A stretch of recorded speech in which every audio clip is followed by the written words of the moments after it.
লম্বা কোনো প্রয়োজন নাই। আসল মূল ব্যাপারটা হলো এমন জীবন তুমি করো মরণে হাসি দিতে কাজে দিতে পয়সা হুজুরের সবচেয়ে বড় একটা গুণের মধ্যে হকের ব্যাপারে সে যে হোক সে কথাটাকে সুপায় রাখবে।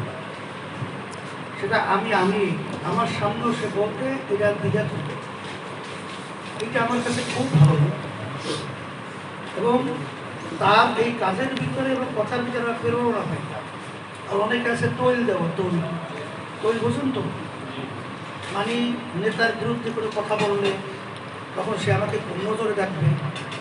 এটা কিন্তু আমরা মাফ করুক, এরকম তৈল দেওয়ার অভ্যাসের মাধ্যমে কিন্তু সংগঠন ধ্বংস হয়, মিশন ধ্বংস হয় এবং তার লক্ষ্যে কোনোদিন তার মিশন ধ্বংস হয়। এই তৈল দেওয়ার অভ্যাস আমাদের বন্ধ করতে হবে।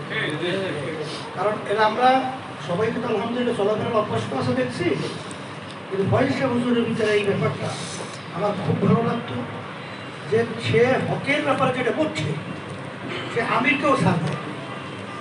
এই জন্য অনেক সময় সিদ্ধান্তের মধ্যে তার দিকে তাকাই থাকতাম হুজুর কি বলতেছে। আর একটা বিষয় ছিল, আমি 2 দিন আগেও তার সঙ্গে বসে তার সঙ্গে একটু ঝগড়াঝাড়ি করছি।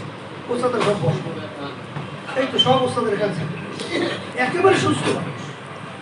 আর আমি তার সঙ্গে মজাক করেই কথা বলতাম, আমার কাছে হুজুর কষ্ট করে মাফ করিয়ে দিই।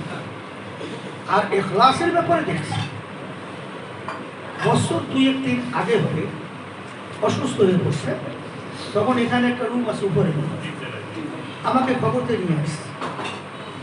নিয়ে আসার পরে হজরত আমি তো স্বাস্থ্য খুব খারাপ, তোমার একটা মনের চাহিদা, আপনি আমাকে বয়াত করেন।